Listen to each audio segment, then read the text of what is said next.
The Denver Airport undergrounds are no longer a mystery. Yes, you heard that right. Jeffrey knew the existence of 5 underground levels closed to the public. Determined, he prepared a plan, creating a fake badge and construction vest. But upon reaching the underground levels, a closed door blocked his path. Determined, he decided to wait for the perfect moment.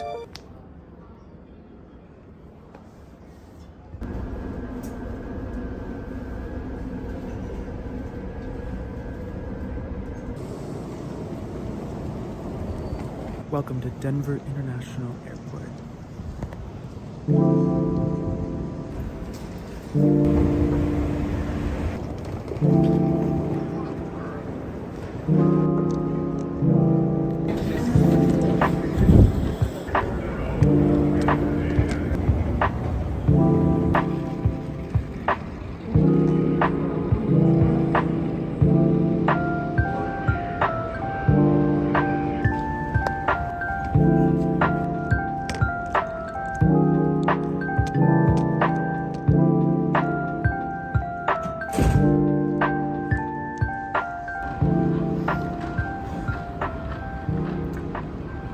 Hello, it's really loud in here and I'm very camera shy in public, so I'm gonna try to make this quick.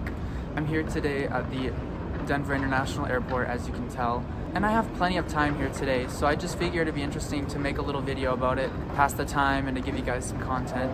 Now, ever since the airport delayed opened in 1995, there's been so many myths and legends and rumors and conspiracy theories even. Alright, so that's why most of this video is going to be voiceover and B-rolls. Alright, let's get to it. Okay, so I'm going to be splitting this video up into a couple of different sections. The first one is going to be what is known as the Underground Complex by name. The next is going to be the questionable art that you see around the airport. And then finally, we're going to cover Freemason involvement with the construction of the airport, of which I know nothing about, so I guess it's gonna be a learning experience for both of us. And last but certainly not least, we will end the video with a narration of a spooky story I found really entertaining. Of course, this wouldn't be a proper Jobo's video without some spooky story to listen to.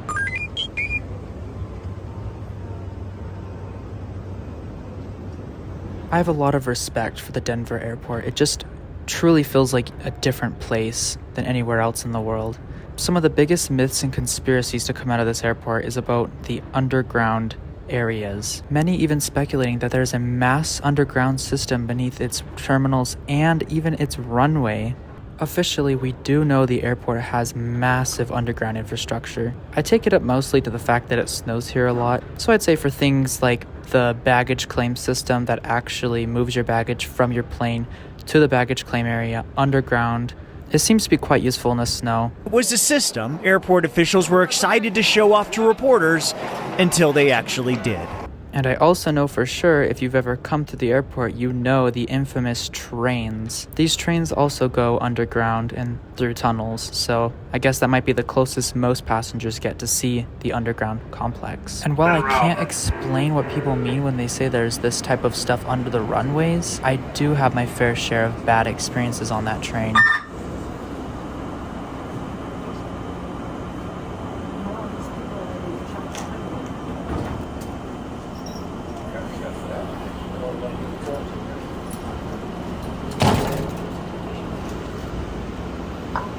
Attention please, there is an unavoidable delay. Please remain. Definitely not my proudest moment. We just assumed some aliens hanging out in it.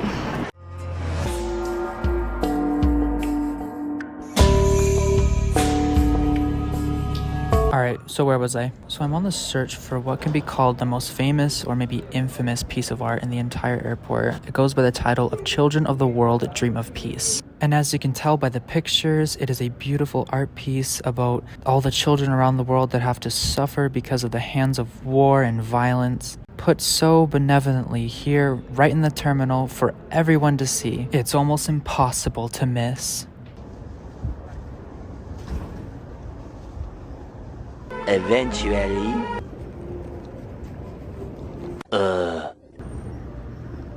I'm I'm here on the lookout for the art piece, but based on where I found it online, I think it might be covered up at the moment. There's a lot of scaffolding from construction. 6.5 hours later. Based on the floor patterns and things like that, over there seems to be where it most likely is, which is also covered up. So that's great.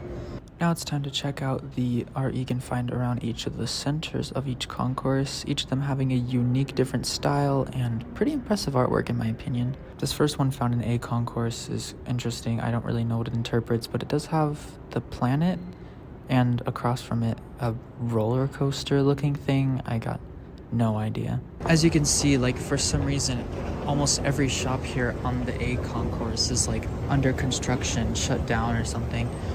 Like all those used to be shops. Like that was a Dunkin' Donuts up there. I know that. It's weird. But let's head to B Gates. The doors are closing. This train is departing. Board here for terminal ground transportation and baggage claim. A train is arriving. Please keep clear for passengers exiting the train. Gates. So we have like, I think it's like a 17:30.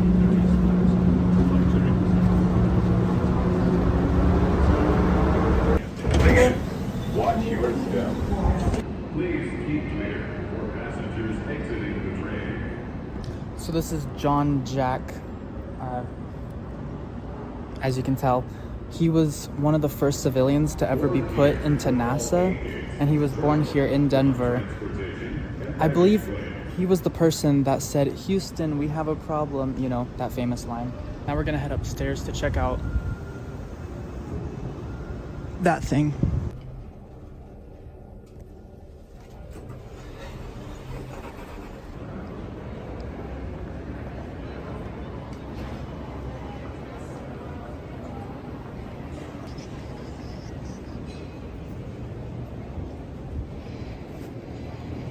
I mean, it looks cool, but I'm not entirely sure what it's supposed to be. But yeah, this is what it looks like. Here's a slightly different angle, but you know, honestly, I wouldn't say it's as cool as the one in A concourse. Let's go check out C, see if it's any better.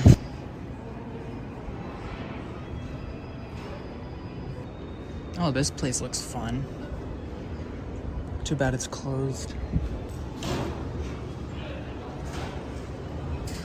Okay, maybe not that fun. Back down to the train.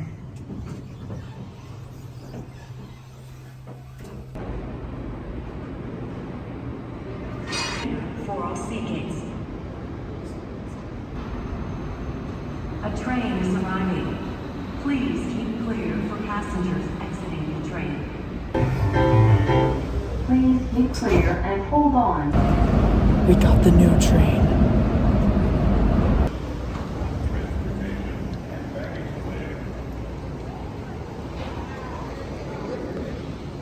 Now that is definitely an improvement.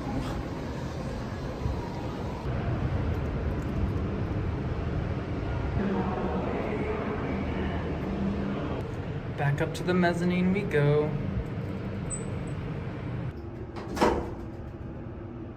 Whoa. Oh, we're here. Oh my gosh, I see the plane already. We're like right up at the same level.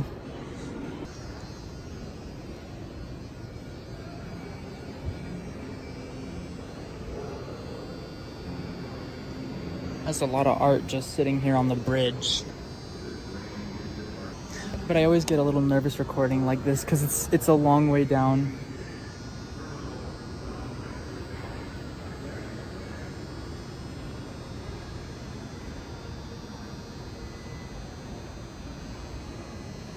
But look at all of these. These are so cute. And there's just so much of it. You know, honestly, I think C Concourse has the best art, in my humble opinion. This whole area seems to be inspired by, like, Mayan architecture. And it's just insane. I don't think the camera can do justice of just how massive this is. Like, I'm standing right next to a plane. This is a plane. And it's like, it's such a different experience being here, like, super early in the morning like I am now. And just, it's still dark outside. It's just a surreal experience. Kind of creepy, but also cool.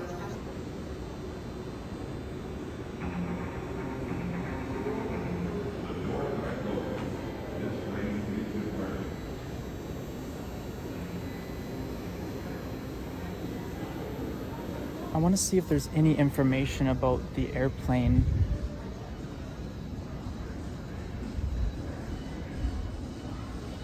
But like, that's so cool, no? I believe there's a plaque down the escalators, so.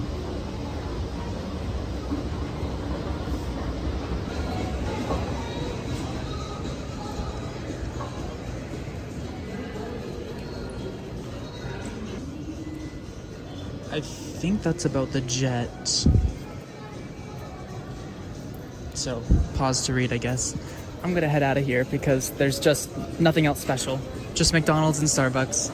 I mean, it looks like there's a place called La Casita, which just seems like a Casa Bonita ripoff or something. Well, this was a very cool section to film. Okay, there's really no one here now. This is weird, but I will see you guys for the next subject. Send help. Okay, so I'm headed to the time capsule thingy. Yeah, I need to find it. I don't know where it is. There's just groups of people smoking weed. Welcome to Denver.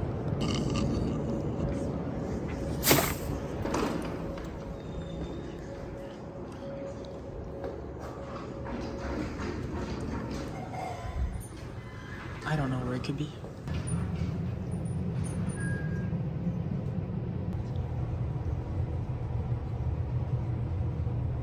Four to one, that makes sense. This whole place is weird. Freaking weird.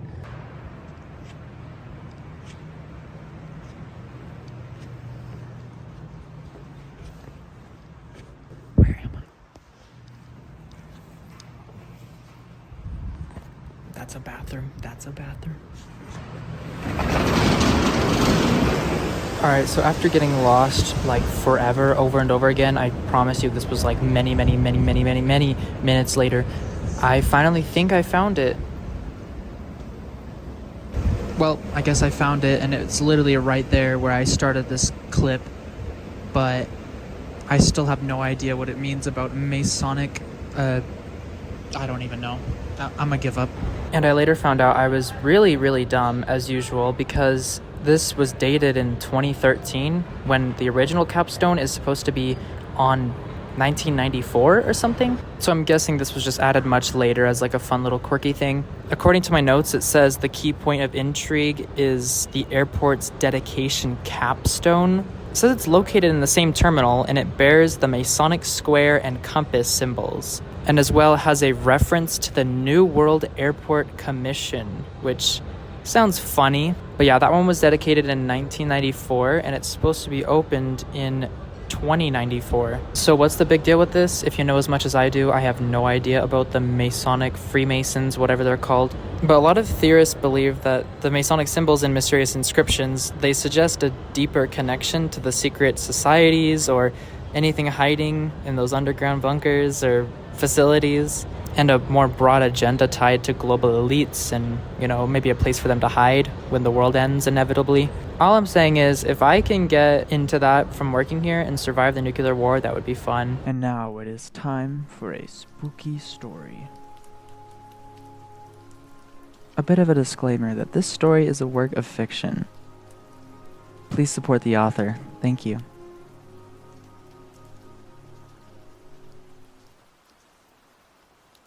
I just started work a few weeks ago as a custodian at the Denver International Airport. Even before starting work, I had heard the legends and strange stories about the place. Cabins under the airport for the government to use during Doomsday, secret Illuminati references in the airport murals, and the terrifying horse statue outside the airport that fell and killed its sculptor. To be honest, I didn't think much of these stories. I thought it was just like any other airport. I know better now. Last night I was working on mopping up all the muck on the Concourse B train platform.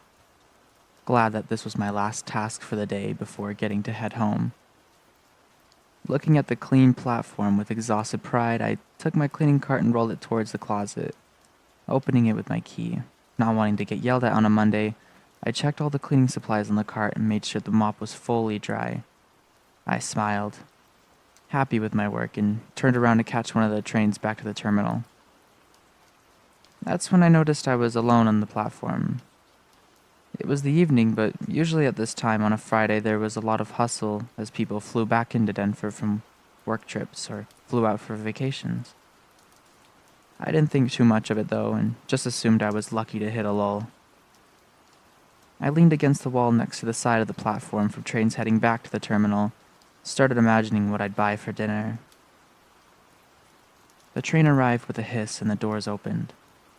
I hopped into one of the cars, noting that it was entirely empty. The whole train was, as a matter of fact. The doors shut with a hiss, and I heard the train start moving. I sat and closed my eyes to have a few minutes of peace before I had to deal with the crowd in the terminal. When the train hissed to a stop again, I opened my eyes to find we were not at the terminal, but at a train platform I had never seen before. I looked outside as the doors opened and saw a sign labeled maintenance. I assumed I had boarded a train that was being taken out of service by mistake. I sighed and got off the train, hoping to find a way back to terminal. A man in a jumpsuit came out of a door on the platform and froze as he saw me. "You're not supposed to be here," he said softly. I nodded and smiled sheepishly. "Yeah, I work in custodial."